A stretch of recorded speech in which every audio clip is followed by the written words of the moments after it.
Hi, I'm Linda Frank. I am the currently the program coordinator for the Rural and Traditional Arts Fellowship.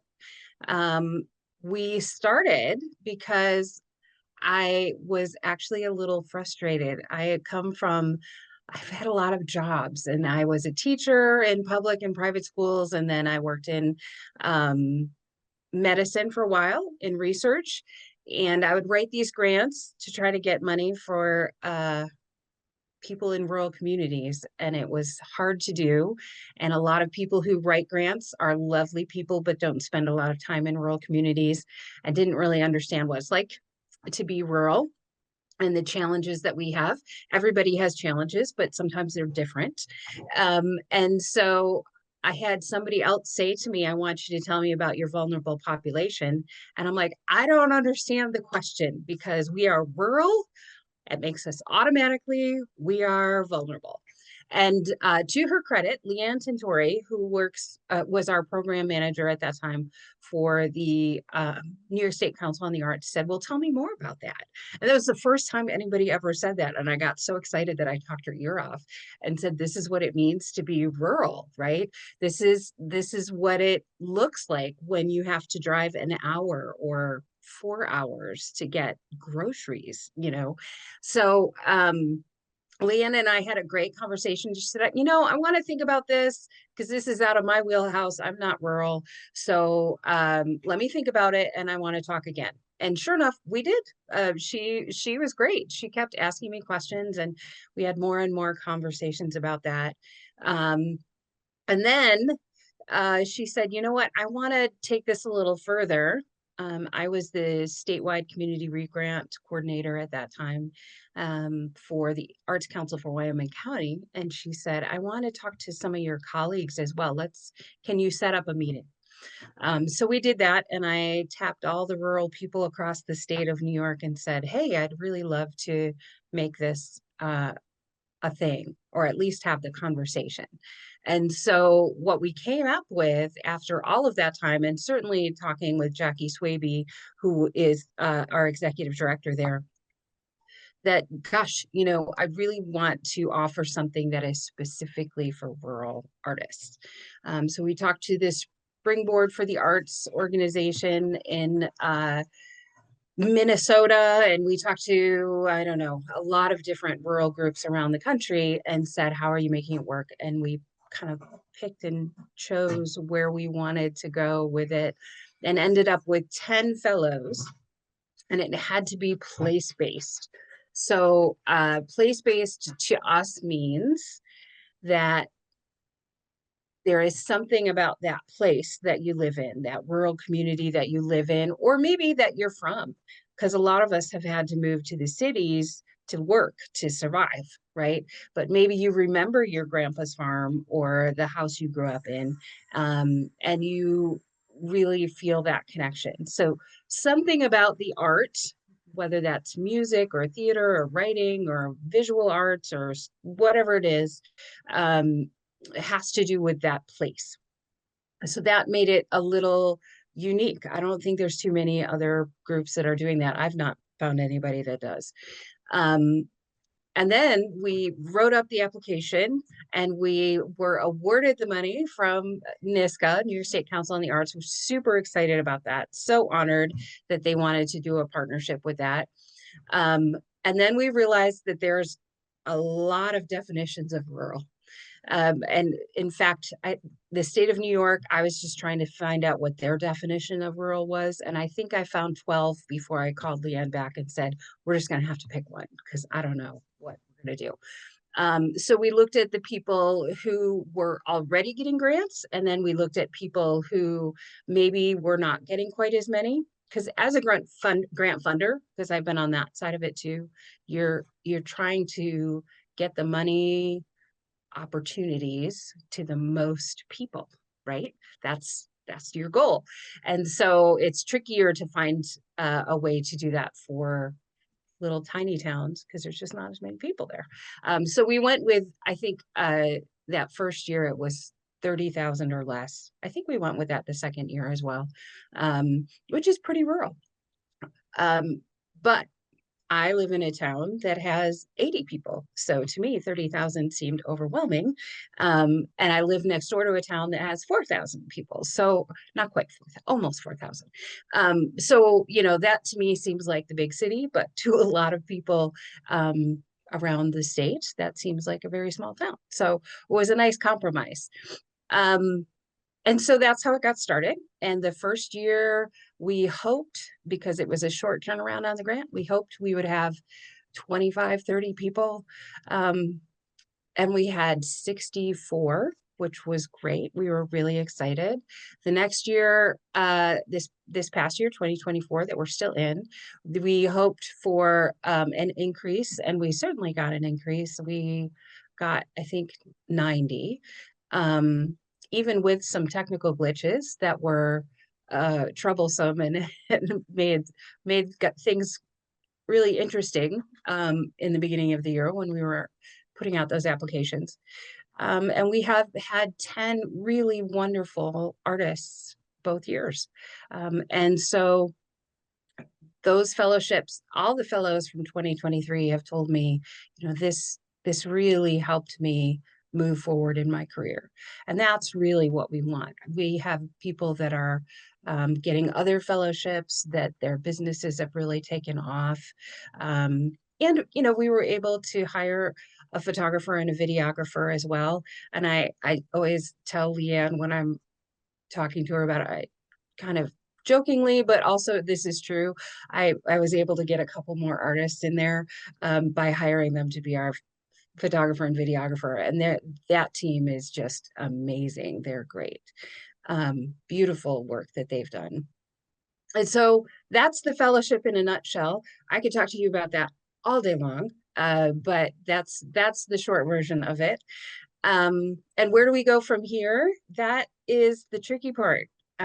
So I don't know yet. The funding that we got from NISCA, they loved the program. They were incredibly supportive, continue to be incredibly supportive. But the monies that came to support that in the first 2 years were part of the money meant to strengthen and rebuild the arts in New York State. And so that money is gone now. So I am actively looking for sponsors, for funders. We have had a few meetings about how that might look with some of the former fellows, some of the current fellows, other people I know that do this kind of work and are good at it, what that might look like.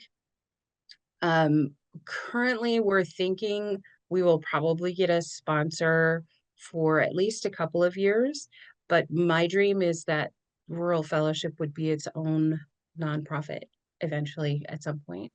And that maybe we could even have, and this is far in the future, but maybe we could even have a place where we could have in-house residencies as well, a place to display the work, to have concerts and performances and that kind of thing. So I have a small group of people that have that vision as well, that are excited about it. And so we have some meetings coming up to see if we can make that happen. But because the nonprofit is not even formed yet at this point, it will be a few years before we are on our own.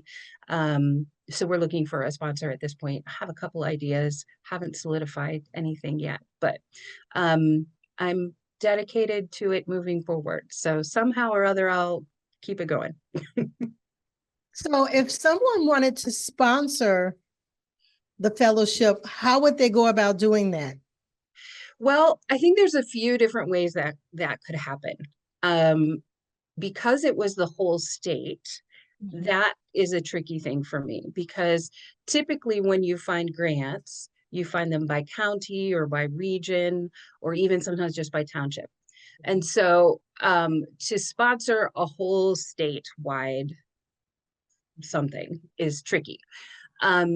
So we've talked about maybe doing different regional things. Like somebody could say, well, I would like to sponsor 2 people from central New York or Western New York. So that's a possibility.